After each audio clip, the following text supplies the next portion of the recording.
right, shalom, family. Welcome. May the words of my mouth and the meditation of mine heart be acceptable in Yahweh's sight. He is our strength and our redeemer, and it is in his name, which is his authority, that we pray, praise, proclaim, project, and protect tonight's message. Amen. Welcome. Come on in. Excuse me. Shalom. Barak Adad Shem Yahweh. Thank you for being on with us. We appreciate you. I'm Pastor Kofi, Pastor Servant to Christ, where we are always changing lives one mind at a time, but being a voice of the voiceless and speaking the unspoken. Thanks for being on and spending some time with us this evening. Come on in. We give all praise and honor to the Most High, Yahweh Elohim. We give all praise and honor to him for my wife, the Honorable Maya, who lives a life that's able to be honored. You can check her out on TikTok, YouTube, her website, and Pinterest at Bloom and Flourish, not A-N-D, the letter N, Bloom and Flourish. She is a healer, herbalist, chemist, and biologist by degree. Thank you so much for being on today. Tonight, I want to talk about lead from the center. And hey, how you doing, Minister Shante? And prayerfully, my wife will be reaching out to you about what we had discussed. If she hasn't done so already, just to let you know, I meant to text you earlier and let you know that you should be getting something from her pretty soon. And I gave her a little bit about the situation, so just letting you know, just in case I forget. And also, thanks for what you do behind the scenes, if that makes sense. But how you doing, Minister Shante? How you doing, Sister Nadine? How you doing, Darius? How you doing, Big Brother Thomas? Hello, everybody. How are you all doing? How you doing, Sister Knight? I won't be on too long. As you can see, we are out and about. And also some of the stuff that we did today, spent some time with the family and some time with my son and worked on some swimming lessons, but don't have shea butter or lotion or anything. So your boy is a little ashy tonight, but that's all right. Look like I'm rolling around in flour, dipped in talcum powder, but it is what it is. How y'all doing? As a reminder, we are going to try and meet up with everybody in Central Georgia on Saturday, 2:00 p.m. Eastern New York time. So hopefully we'll see you guys then. And hopefully we'll have you guys, of course, for Shabbat Shalom service with Minister Shante giving the word for the children at 11 a.m. Eastern New York time, and also for the meetup. And so thank you guys again. We appreciate you. Not today, but next Thursday is the first Thursday of the month of July. So also, I'm sorry, the next first Friday of the month of July. So not tomorrow, but next week, it'll be the first Friday of July. So we ask that you guys remember to go out and be a blessing to somebody in the community, no matter where you are. And we appreciate you for doing such. Thank you guys for being on today and dealing with my ashiness. It is what it is. My wife and I got at the pool. She was like, "Oh my greatness, we out here looking crazy." So praise Yah. She's taking care of some business right now, but I'm inside being able to hide my ash till I get back to the house for the evening. But thank you for being on. We appreciate you once again. Hello, Minister Shante, Sister Nadine. How you doing, Sister Knight? That was TikTok issues. How you doing, Darius, Big Brother Thomas, Sister Toya? What was somebody talking about, Sister Toya? McDonald's honey or something? Somebody acting crazy. I saw a little bit of your video. How you doing? Sister Amanda was watching one of your videos where you were showing people how to eat correct. Great stuff. How you doing, Sister Nadine? How you doing, Sister Rhea? How you doing, DJ? Thanks for being part of the community. Auntie Bird, shalom, shalom, peace. How you doing? How you doing, Sister Monica? They accused you of eating McDonald's honey, or McDonald's. That's what it was. Oh, okay. I was like, I just saw your face. The video was like, ew, McDonald's honey. I was like, oh. I was like, I don't know what somebody said it did, but praise y'all that everything's all right with you. But appreciate y'all. How you doing? Tonight I want to talk about leading from the center, right? Leading from the center. I won't be with you. Literally, I won't be with you that long tonight. Can't be with you too long tonight. You probably hear my family coming back in the vehicle pretty soon. We got to get on the road and try to get back where we need to be rested up as much as we can tomorrow and packed up so that once we finish the live session, we can jump in the vehicle to make sure that we're on point. Leading from the center. Now, what really got me started thinking about this as I was watching some stuff, and it was talking about football. And it was talking about a player named Jason Kelce. Now, there's two brothers named Jason Kelce and Travis Kelce. Jason Kelce has won a Super Bowl with the Philadelphia Eagles, and still, this might be like his last year. He's getting close into retirement. And his brother Travis Kelce, very famous in football, pretty much is breaking all records and probably going to be recognized, at least for a little bit, as one of, if not the greatest tight ends of all time. He plays with the Kansas City Chiefs, Super Bowl winner a couple times over there. So their family does pretty well in football and does pretty well for themselves financially. And if you watch, they have a podcast together. One of the things that if you watch, Jason Kelsey is kind of he is the big brother, kind of country, but very great personality, takes care of people, is very impressed with being people who are fathers and stuff like that. How you doing, DB? How you doing, Minister Tamara? I'm sorry, I missed you. How you doing, Sister Mignon? And how you doing, Yehuda Ben Yestel? Everybody was on. Appreciate you. If you miss you for tonight, please charge it to my head, not to my heart. But he is a center. And one of the things I was watching was there's a quarterback for the Philadelphia Eagles by the name of, I'm about to mess his name up. Jalen Brown. Y'all can tell I don't watch as much sports as I used to. Goes by the name of Jalen something. What is his name? Somebody help me out. Quarterback for the Philadelphia Eagles. Wherever I am today, I've been having bad signal all day. I can't look it up. How you doing, Sister Deja? Jalen Hurts. Thank you so much. Right. Jalen Hurts. All right. Great quarterback. What is it? His third year now. Doing really well. And when they played, it was showing his progression and how the center, right? If you don't know how the quarterback position works, you Google the code. Thank you. I appreciate you doing so. He is somebody people didn't know. For example, Jalen Hurts was this great guy. Grew up with the mother and father. His father, I believe, was a professional sports athlete, but taught him a lot of stuff. He's very disciplined. He was a starting quarterback in Alabama. I think he won as the starter there with Alabama national championship. Then they ran into the guy who's a quarterback. Wow, I must not be into sports like I used to. I used to know all these names just like that. The guy who's the quarterback of the Miami Dolphins, who got a concussion a couple times this last year, he was he ended up being his replacement as like a freshman and won the national championship. And then Jalen Hurts had to go to Oklahoma, became a quarterback there, did pretty well, almost won a Heisman Trophy there. Tua Tagovailoa. Thank you very much. And so he's been this person. Then he comes to the Philadelphia Eagles. The guy who's there, Carson Wentz, is supposed to be this great quarterback who almost won an MVP, was there on the team, led them up until he got injured the year that they won the championship. But then he starts having issues after that. Jalen Hurts gets the nod. A lot of people don't think he's going to be anything. He gets a new coach, and he has this great development. Everybody talks about all the reasons and his work ethic and his coach and the Philadelphia Eagles believing in him and all this stuff. And all that stuff is true, right? All of those items that I just laid out on the table, they're all true. The thing that I learned, though, was how instrumental his center was, right? Not Travis Kelce, but Jason Kelce. How pivotal he was towards the growth. He's the center. So if you don't know how this works in football, you have your wide receivers. Those are the people, if you're on offense, right? The side the ball is on. You have your wide receivers, right? They're on the edges. You'll have your tight end. They're on this thing called the offensive line. You have the quarterback that's usually, bending down underneath and gets the ball from underneath his center, or he is back in what's called the shotgun position. He waits for them to give him the ball back. And then you might have a running back, right? Or two, depending on the formation. And they're usually behind the quarterback or maybe even next to the quarterback, right? But the ball, when they say, hike, whatever they say, right? Whatever Aaron Rodgers is, whatever he says, people say different things. But when they get the ball hiked to them, that comes from the center. And the center is in the center. So he literally is looking at formation of the defense. He's listening to what the quarterback says. He's communicating with the offensive line. He's and stuff like that. But also one of the things that I don't really think about, and how you doing, King, until I started watching Jason Kelsey, is how instrumental he is to everything, because he's telling not only the quarterback stuff during the play, but after the play. And Jason Kelsey, this young guy who's learning how to be a leader. Jalen Hurts, this young guy who's trying to be a leader as a quarterback, has this grizzled veteran. I don't know how many years he's played, 12, 13 years, something like that now. Has this grizzled veteran who's probably going to be a Hall of Famer one day. And he's so humble, he doesn't even want to admit it, but probably going to be a Hall of Famer one day. And he has this guy in his ear the whole time saying, hey, hey, you know what? When they're doing this, make sure you speak out loud.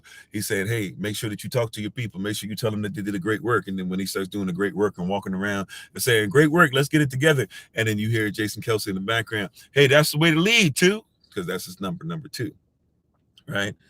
And he's teaching him how to be the quarterback, how to be the leader. In essence, the center that nobody really paying attention to is really teaching the quarterback how to lead the team. He's leading from the center. And when you're in the center, nobody's looking at you. You're looking at the wide receiver matchup. You're looking at the running back, what they're going to do. You're looking at the quarterback. You're looking even at the left tackle, the right tackle, the people on the edge of the line. And the left tackle a lot of times gets paid more than the center. However, he's actually teaching the quarterback how to lead, which means that he's been around enough quarterbacks over time. He's won a championship over time. He knows how this works. And so even though he might not be the person who gets the glory from the center, he is in fact the center of the offense. Yeah, the center is the brains a lot of the time, right? And so he's teaching who we're paying attention to, who we're saying, wow, great work. Pay Jalen Hurts. What is he getting paid now? 30 million, 40 million a year, whatever it is, 40 million a year, right? Maybe even more than that. Pay the man, right? But the person who got him paid was the center. How you doing, Sister Lori? Please remind me, by the way, now that I see your name pop up, please remind me I need to get you that link for class. Please, please, please, when you get a chance. How you doing, Joab Israel? Thanks for being part of the community. How you doing, Sister Judah? So the center, who, right, by the way, who's the first person to touch the ball every play? It's the center, right? So every time we say, oh, the quarterback actually touches the ball less times than the center does. Right? Did you catch that? The quarterback actually catches the ball touches the ball less than the center, or at least touches it less plays than the center. Now the center releases the ball and then makes sure that he blocks, right? But he's actually going to touch the ball less times than the center, right? The quarterback's going to catch the ball less times. Is going to touch the ball less plays than the center. The center is more instrumental, believe it or not, than the quarterback. But we don't think about that because we say the quarterback has to throw it. He has to hand it off. He has to do this. But the center is actually the one looking over the stuff, looking over a lot of stuff. And matter of fact, even I definitely forgetting this name, the guy who played for the Washington Redskins and the Denver Broncos, and he actually played for the Washington Redskins and the Denver Broncos, and he does a lot of sports breakdown. Mark Schlereth, known as Stink, if you watch sports, that's his nickname. He's somebody, if you listen to him, he can break down every position on the field, every position, right? And the center is part of an offensive line. The offensive line has to be one unit. It's the most one out of all these units. You can be a wide receiver and only think about yourself, right? Hold on one second for me. Hold on one second for my family real quick. Hold on one second. We gotta get this. Make sure that we got directions in here. Or actually, I can't move right now. Yeah. Yeah. Yeah, my fault. I was sitting up there about to move. I got you guys were on YouTube. If I started moving with y'all, I'm about to mess everything up. It makes no sense. Definitely not gonna get pulled over sitting up here with a big MacBook. While I'm going down the street. But yeah, so the center, right? The center is the center is the one that's really breaking down plays just as much. And if the quarterback grows, the center must grow. Matter of fact, every quarterback, when people start talking about this, who do you want? Who do you want this? The first person the quarterback's gonna start talking about is give me a center. Right? If the person in front of me who's going to speak just as much as me, who's going to look over. Matter of fact, if you check on the offensive line, if you know how this works, before they get ready to hike the ball, nobody moves at the line except the center. Nobody moves. The center looks around, does this, is sitting there talking to the quarterback, and then he puts his head down, let's go, right? Peyton Manning has a bunch of arguments. Guess who the only person that really would argue with Peyton Manning? You would think nobody would argue with Peyton Manning. You might get fired. Guess who argued with them? The center, right? You have to learn how to lead from the center. Are you willing to lead from a place that you don't always get the most acknowledgement? You don't get the most money. You don't get the most fine. Are you okay with somebody else being the center of attention, right? Are you okay with your quarterback getting paid more than you because you realize that if your quarterback is in position, you're going to win a championship no matter what? right? Jason Kelsey being a great center has led to him having a podcast, has led to his brother being famous on a podcast, has led to him being a staple in the NFL, has led to him being all these great things or whatever, but he did it from the center. He's going to be in the Hall of Fame as a center. It's not, this is something that we don't think about, right? But we always want to be the center, not realizing that if I'm the center of a circle, imagine this, if we are in a circle and I'm in the center, right? Now I'm pretty tall, right? But let's just say I'm crouching down, people can't see me, right? And I'm sitting in the middle of the circle and people come and they go, man, we love the circle. We love what's going on. We love this. We love that, right? It'll be a while before they get to the center. One of the things that I really liked and I started to enjoy is when I started especially towards the end of my church experience when I was there, because we always talk about all the things we don't like. One of the things I did really enjoy is when I started going to services, and a lot of them I went to towards the end, where you stop knowing where the pastor was. What do I mean by that? If you grew up in churches, I didn't grow up, but I was in church for almost 20 years, right, of my life. And when you would go, you always knew where the pastor was. The pastor was going to be in that big chair. The pastor was going to be next to the big chair. The pastor was going to be in something, or the apostle or whoever, right? The bishop, etc. I'm sorry, what you said, no comprehension of football, listening to, finally got it. Okay. The center is the foundation to start. The voice has to listen to the source. Amen, right? So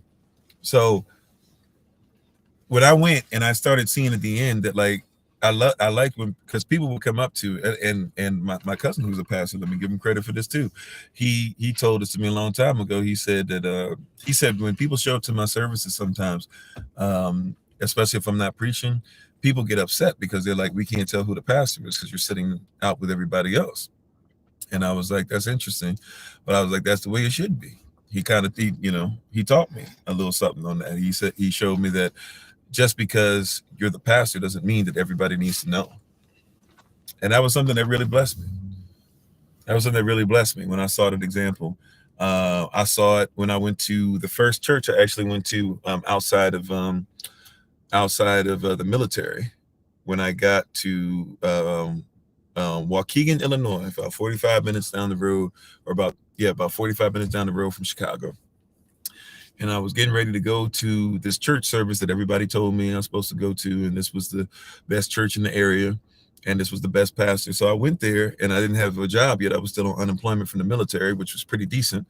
So I didn't have to rush into work. So I had a few months. So after a couple of weeks of resting and stuff like that, I said, let me go and find this church. Matter of fact, I don't even think I went a couple of weeks. I think I looked for a place of worship right away. And within the first couple of days. So I find out where this place, now the pastor Arthur J. Gass, he's passed away 3-4 years ago. It was actually a sad day for me. I didn't get a chance to go to his funeral. I found out he had passed away about a day and a half before his funeral. So, but he was a great man and filled me with a lot of stuff. His preparation for Wednesday night Bible study was some of the best I've ever seen in my life. When y'all be thinking I have a lot, y'all be like, Pastor Kofi, you be going on for hours and stuff. When I tell you, Pastor Arthur J. Gass, when I say he taught on Revelation, he had an encyclopedia he had written on Revelation. Right? Or no, not even Revelation. He had a series that he did on heaven.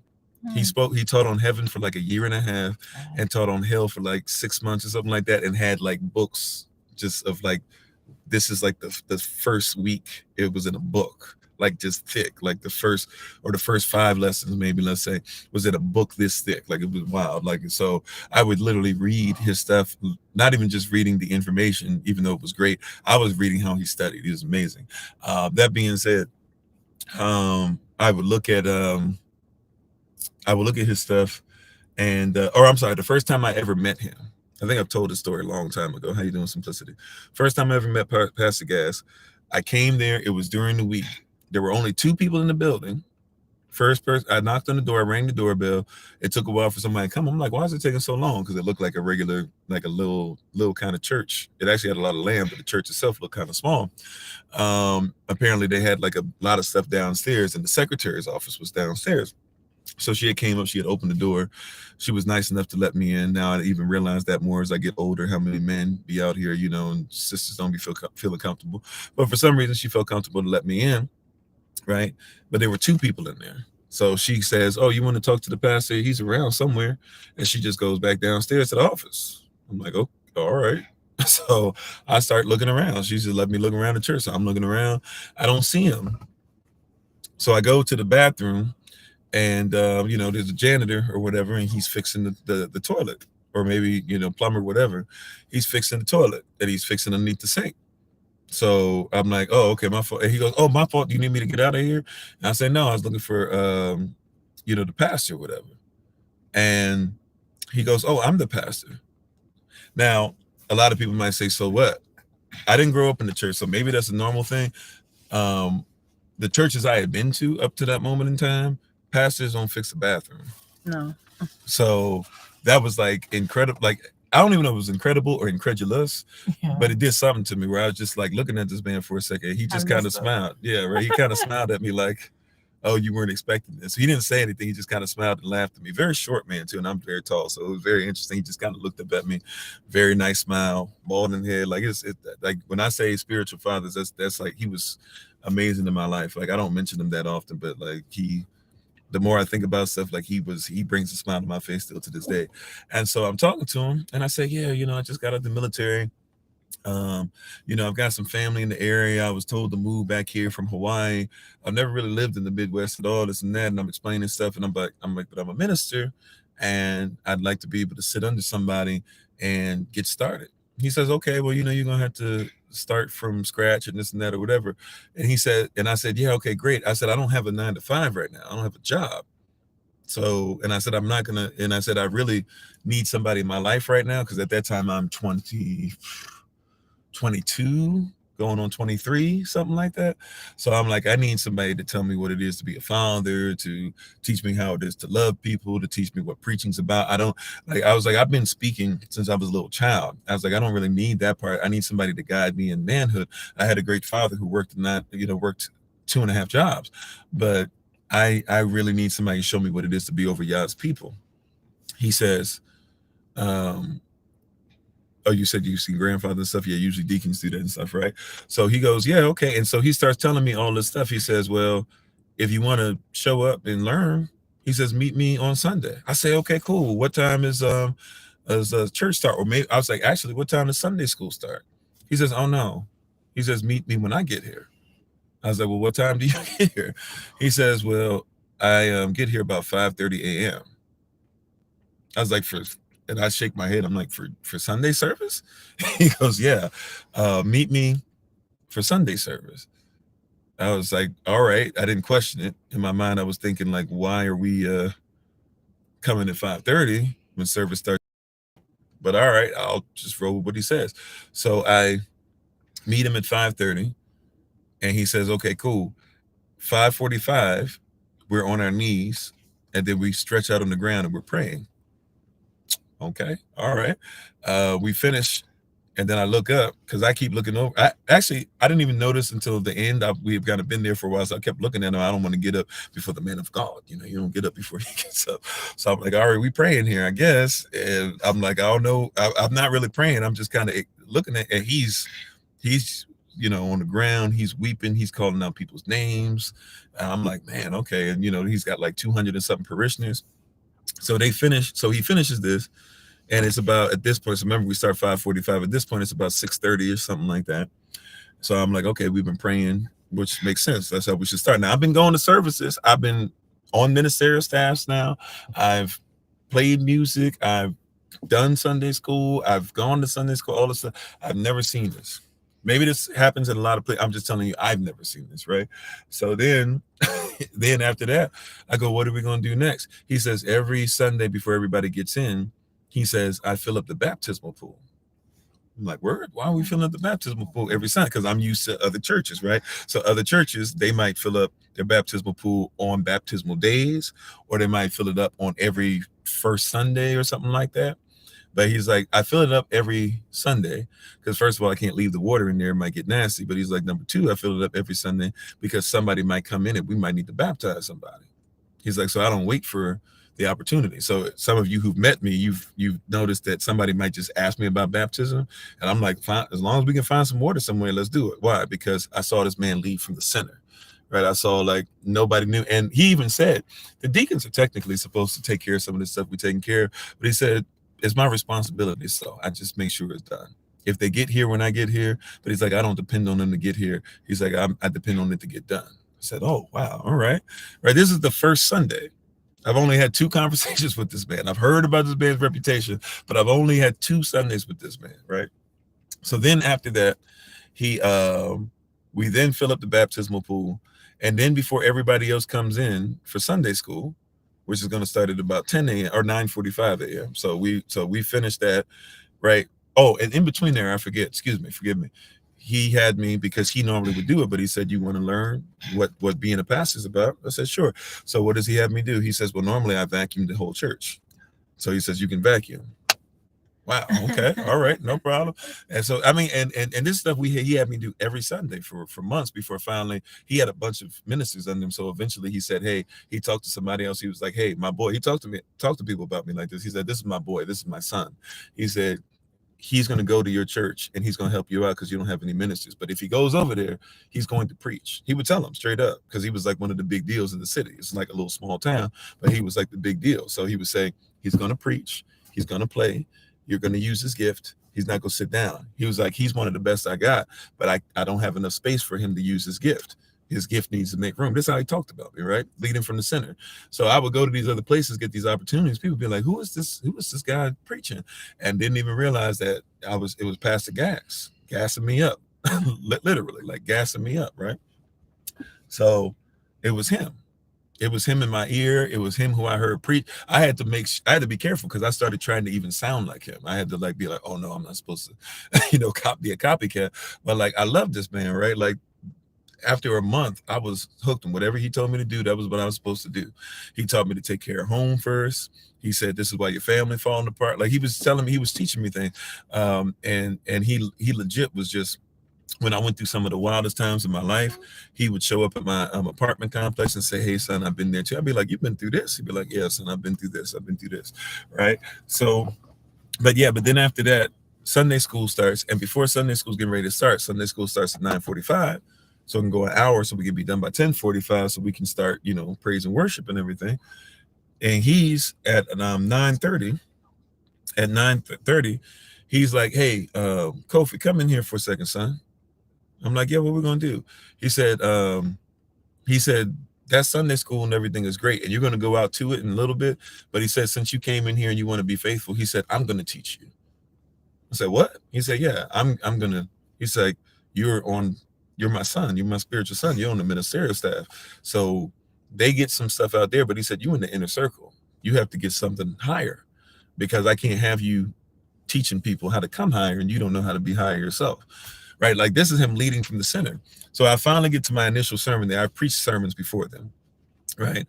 But I finally get to my initial sermon and, I do very well at this one. My first initial sermon was terrible. Like people don't believe me, but my first initial sermon, I was supposed to have 15 minutes. I went 21 minutes. I actually got cut off because I was like I was way over, and I did poor, and I didn't even get through halfway through what I had written down. Like I didn't do well at all. But I do very well at this one.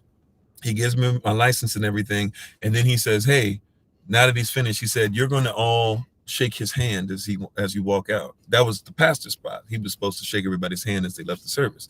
He said, you guys are going to all shake his hand, and you guys are going to congratulate him, and you guys are going to lift praise Yah for him lifting him to this area. Right. And that's how he dealt with me until, let's see, I got out of the military in August of 2006. I would have started with him as soon as I got out, pretty much the Sunday after. And I did not leave until September, October, somewhere around there, November, maybe even December of 2008. And that's all he did was just fill me up. And even when I left under some really weird circumstances, and I called him and he just told me straight up, he was like, I'm not worried about what anybody has to say. He's like, I know your heart. He was like, just make sure that you do what you taught and be a man and be a father. That's all he told me. And he checked on me from time to time. I checked on him. So I lost track of him as far as, well, I didn't lose track. I guess we just stopped calling each other I rarely ever reached out to him at all. And then when I found out he passed away a few years ago, it messed with me a little bit. But I say all that to say he taught me from the center. Remember we said the quarterback gets all the play, the quarterback gets the love, the quarterback gets the, but he didn't care who was the quarterback as long as the team won. He didn't care who was preaching the sermon as long as Yah got the glory. He didn't care how much his paycheck said. Matter of fact, he never, one thing that he taught me, this is something that, and some people look at me strange, where I get this stuff from. He was the one that taught me. He never once checked his paycheck. He never once. He said, I've never once walked in. He said, you ask the people on staff. He said, go ask them. You go ask them. They'll tell you, oh yeah, he's never once asked how much he's supposed to get paid or this and that or whatever. We just make sure he's taken care of. He said, I never once. He's like, I don't do that. He's like, I don't depend on man for anything. He's like, I do what I'm supposed to do. And he was well to him, his wife, his children, all were very well off. Right. I'm saying all that to say, can you lead from the center? He was one of the first people, one of the first church people I met. I'm not saying he's the only one that exists. I'm just telling you, he's one of the first people where I met him. And I can't, like, for example, I've told y'all I've been, you guys will see sometimes in church where everybody, all the ministerial staff and the preachers and everybody, they come out in the middle of something or in the middle of a praise and worship part or in the middle, like when the choirs get, and then the choir sings a song, something like that. If you've done church enough, you know how the routine goes, how the tradition goes, right? And if you've ever been on ministerial staff and gone back with them, usually you hear some stuff that's really confusing to you. Like people are back there bragging over how many people go to their church. People over there talking about what sermon they preach. People are talking about, they're like comparing. It's like forgive my language, it's like a pissing contest in the back. Like you, whether they're male or female, by the way, and sometimes the females are the worst because they got to stand up to the men that don't respect them, right? So you hear all this stuff and you like, man, this is just weird and this and that. But with him, it was always stuff like, hey, who's going to pray for us today? And hey, like not in front of the service, he's talking about in the back with us. And he would always have a word for us. And he would always be sitting up there and he had like he called us his 6 sons, right? One of his sons was older than him. He was, when I got there, 58 to 60, somewhere in there. And his oldest son, so to speak, his spiritual son was like 80 something. And he'd be like, but all of us, and I was 23, right? But all of us were that's what he called us, his sons. And he would say stuff like, hey, did you know my oldest over here? He just did this with his house. Did you know, like the youngest one over here, Kofi, he was over here the other day and he was doing this. And did you see my he would call, our children were his grandchildren. You see my grandchildren over there, they just started this. And, my this and that, and my spiritual daughter-in-law, she was doing, he'd talk about this person, that. I mean, he'd go through everybody because he talked to us all the time. He loved us. You know what I'm saying? And he did it from the center. And nobody, if you didn't know Pastor, but that's one thing I could say, I really probably should have done this years ago. But if you knew nothing about Arthur J. Gass, he loved you. Like, and he really loved you. Yes, sir.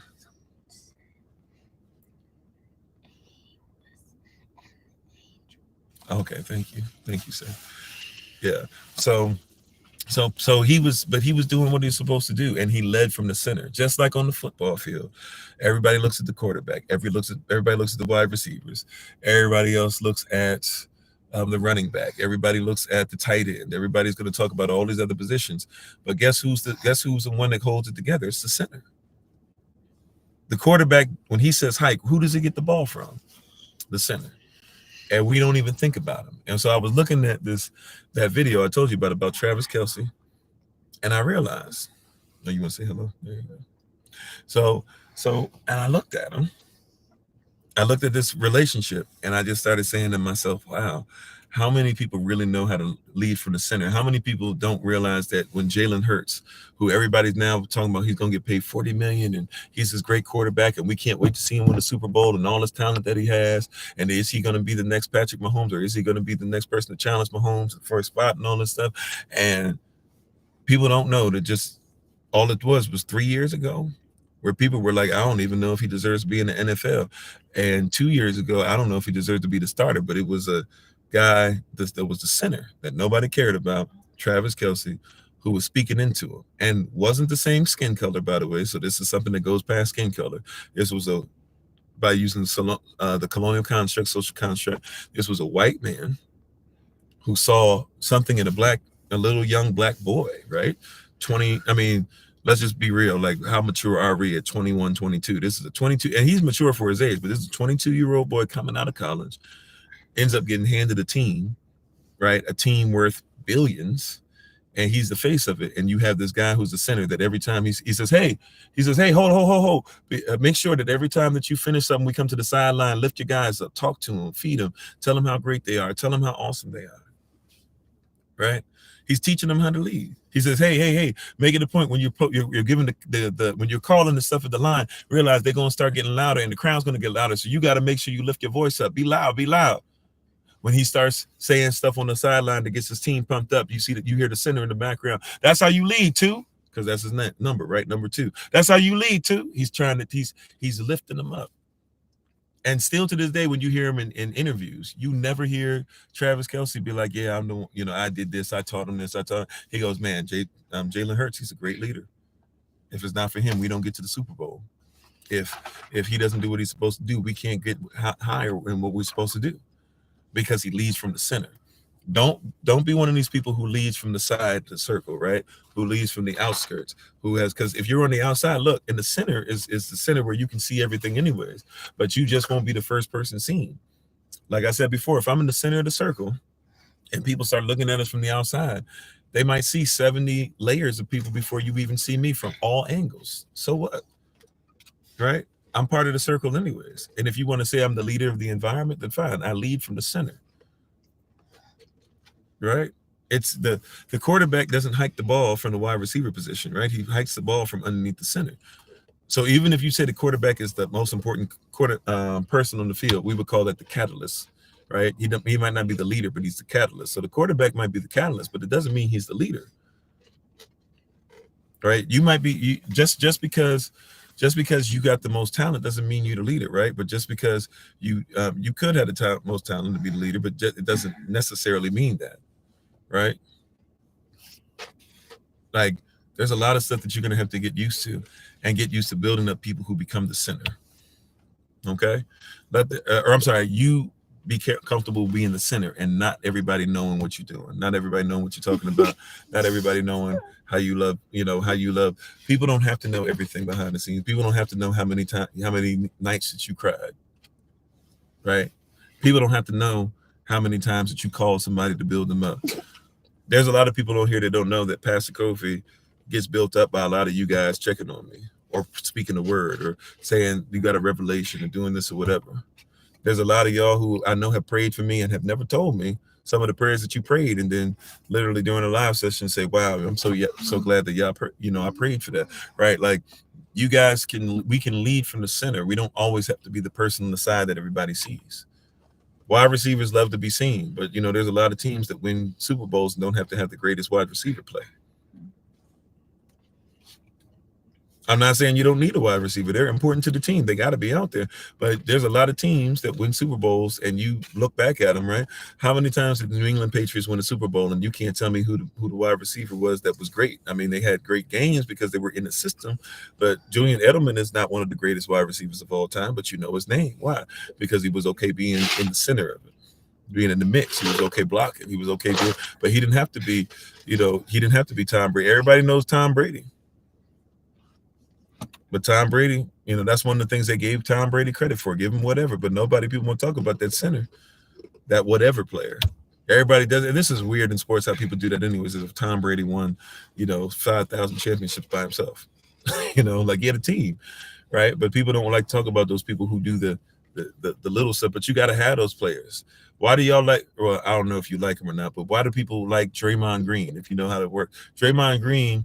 They make fun of him. They use this term. They say he got, instead of a triple double, they'll say he got a triple single. Instead of getting 20 points, 10 rebounds and 10 assists, he might get 7 points, 8 rebounds and 7 assists or something. But if you watch how the games play, they're not winning without him.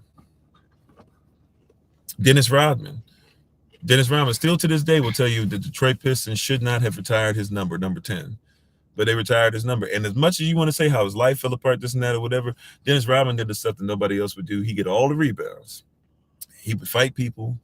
He'd be for the team, he would literally become an irritant. He would find out whoever the person was. Dennis Rodman was the type of player that you hated him if you had to go against him, but you loved him if he was on your team, right? And Dennis Rodman, he would do all the stuff. Dennis Rodman went out there with that grown man, that old man streak, and went against Shaquille O'Neal in his prime, 300 and something pounds of straight muscle, right?